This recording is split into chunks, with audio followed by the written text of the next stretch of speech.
এই ভিডিওতে আমি আপনাদেরকে একটি গুরুত্বপূর্ণ বিষয় সম্পর্কে বলবো। কথা না বাড়িয়ে চলুন এবার আসল বিষয়ে যাওয়া যাক। ওয়াটারলুর যুদ্ধ। ঊনবিংশ শতাব্দীর প্রথম ভাগে নেপোলিয়ন ফ্রান্সের সম্রাট হন।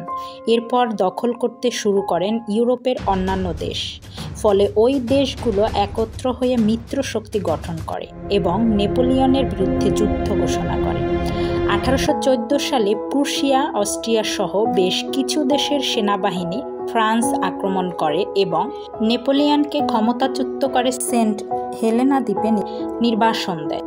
নেপোলিয়নের অনুপস্থিতিতে ষোড়শ লুইকে ফ্রান্সের ক্ষমতায় বসায় মিত্রশক্তি, কিন্তু ফরাসি জনগণ লুইকে গ্রহণ করেনি।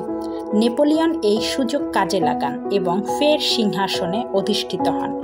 নেপোলিয়নের আবার সিংহাসনে আরোহণ ভালোভাবে নেয়নি মিত্রশক্তি। তারা আবার সম্মিলিতভাবে নেপোলিয়নের বিরুদ্ধে যুদ্ধ প্রস্তুতি নেয়। 1815 সালের 16 জুন নেপোলিয়ন প্রুশিয়ান সেনাবাহিনীর সঙ্গে যুদ্ধে লিপ্ত হন। এ যুদ্ধে প্রুশিয়ান সেনাবাহিনী পরাস্ত হয়। তবে নেপোলিয়ন প্রুশিয়ান সেনাবাহিনীকে পুরোপুরি বিধ্বস্ত করতে পারেননি।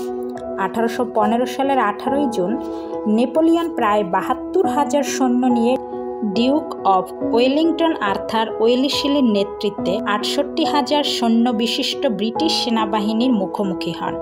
প্রুশিয়ান সৈন্য ব্রিটিশদের সঙ্গে যোগ দেয়।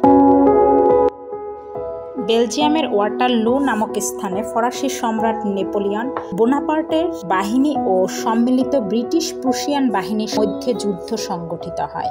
যুদ্ধে নেপোলিয়নের চূড়ান্ত পরাজয় হয় এবং নেপোলিয়ন শাসনের অবসান ঘটে। পরাজয়ের পর তাকে সেন্ট হেলেনা দ্বীপে নির্বাসন দেওয়া হয়।